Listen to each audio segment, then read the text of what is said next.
Welcome to RevWorks, and we have another one for you on the show. This is an Audi Q3 Mark II. Front end damage. I'm going to have to bring the phone a bit closer, the camera, and then go through and show you what the damage is and what parts we're going to replace on this in order to get it back on the road. The idea is obviously get this car back on the road within 12 hours, as I say, and then we'll time that from here. Cheers. See you in a second. And look at this absolute beauty of a car. Very nice. As you can see, the damage is sort of at the front, around this area, the bonnet itself, the bumper, and then as you can see, possibly through the grille itself, the front crash bar is also damaged. We are expecting obviously further damage around the radiators and the top panel and so on. So we'll take that from there. But coming around to this car on the inside, what an absolutely gorgeous looking car. Very nice, nicely laid out. And it's absolutely mint all around the car. Very, very nice. No other damage visible at all, as I say, and gorgeous wheels on it. Very nice. As I say, we'll open the bonnet now and then we'll see what other damages are visible and then take it from there.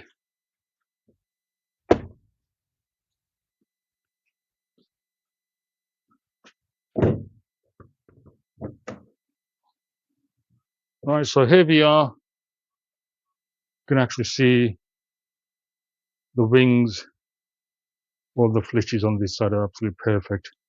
And of course, we're going to remove this panel here and then reveal underneath. I had a little look at it before, and as you can see now, the crash bar has actually gone straight into the actual radiators, AC first, and then obviously the coolant radiator. We don't have any leaks as such, especially the coolant leak.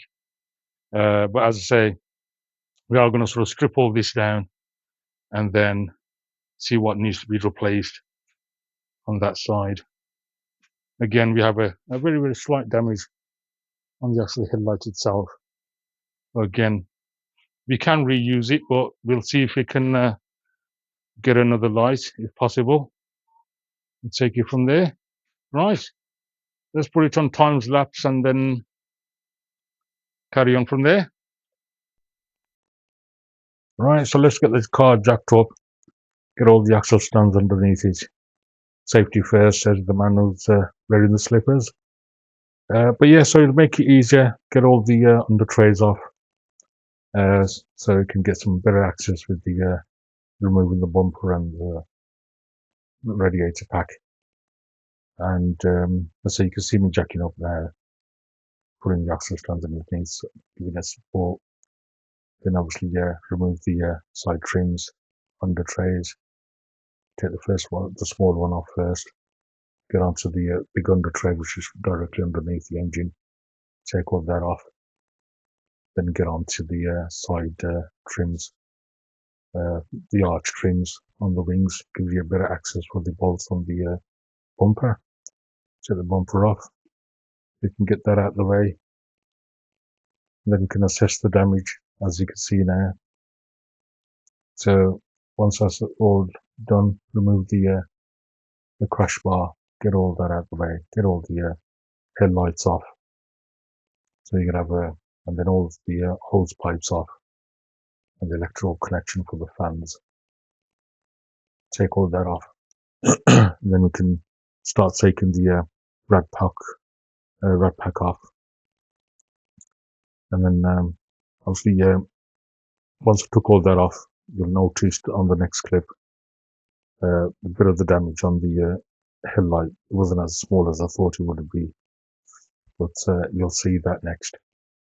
But yeah, so here I am taking all the bonnet cables off. So just move them out of the way. They were fine, so I thought I'd use the same ones. Right, a couple of issues. Well, not issues as such. Obviously, the headlight itself, this is the one I took off from the passenger side front, the near side one. Obviously, you could see the damage here, but once I've moved everything out of the way, you can see now how bad the damage is. So it's best to just get another headlight.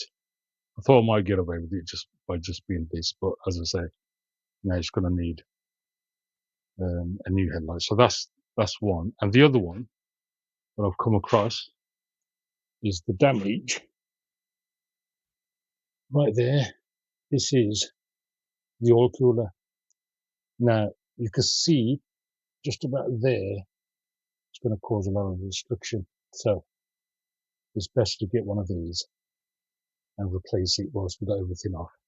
The only thing now is that we're going to have to order it and then wait for the parts to arrive.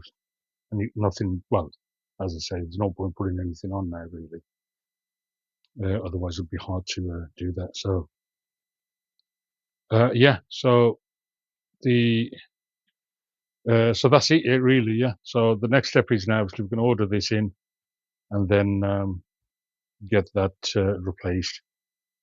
If anything, I was quite surprised. As I say, I work on Audis anyway most of the time, but this is quite easy to take off. Wasn't as difficult as I thought it might be, but as I say, 4 bolts there, 2 at the top, 2 at the bottom. And same thing again, obviously the bonnet cables, and then you had the sort of 1 bolt there, 1 there, and a few wiring, and then obviously you've got the hose pipes, 2 being on this side and 2 on this side. Unclip them, and the aircon pipes. As I was saying, I was quite surprised there was no leaks on this at all, bearing in mind the sort of the damage. As you can see, and yeah, that's what's took off from, obviously, from the front. So I was quite surprised sort of the damage wasn't to a point where sort of the water, the coolant, and the aircon. The aircon was fine. I thought, to be fair, I thought the aircon would be leaking, by words. But yeah, so next step is get this ordered in, and once that's ordered and here, we'll crack on with the next step. So we'll stop the timer here. Not that I was timing it, but we'll stop the timer. Right, so we're changing the oil cooler. Well, we can see the damage, as I said previously. Also, this has the oil filter in there as well. So I'm going to drain the engine oil and then remove all this and change the whole housing. I did manage to find one. It is a second-hand one, but as I say, it looks in fairly good condition, so that should be fine. So crack on with that. I'll just put this here, and then I'll drain the engine oil. Sort of do that. Yeah, so I thought I'd start with the engine oil, drain all that out, since I'm taking the oil cooler off. Obviously, there's have engine oil around that. You don't want to get it all over. So take all the engine oil out, drain all that out. Start on this oil cooler. Take obviously the hose pipes off first. Disconnect them, and then obviously there's a few clips for the wires as well as the connections. Sure, if I remember correctly, it was 4 bolts, spline bolts. Take all them off. I'm taking the whole housing, everything off. It'll be easier. As I said, I'm going to change the oil filter, put a new oil filter in there with the new housing. So pretty much straightforward once you've got everything removed from the front. Don't think it'll be this easy, obviously, once if everything was in situ, it was in red pack, everything was there. So that makes life a lot easier. I know it wasn't much of a damage, but to be on the safe side, it's best to change it, because the last thing you want to do is have that sort of a slight restriction in the coolant flow and causing sort of prevent any further damages. So, as I say, there was a few connections that I had to remove, and then also I had to remove the you'll see me doing that in a second, and that was the auxiliary or the electric water or coolant pump. So it's moving right there. So you can just have some access, gives me some room to sort of slide it past. So that's me now of trying to get onto that the water pump. So that's once that's out of the way, it gives them a bit of room to sort of slide it past. So once that's all done, give it a bit of a clean.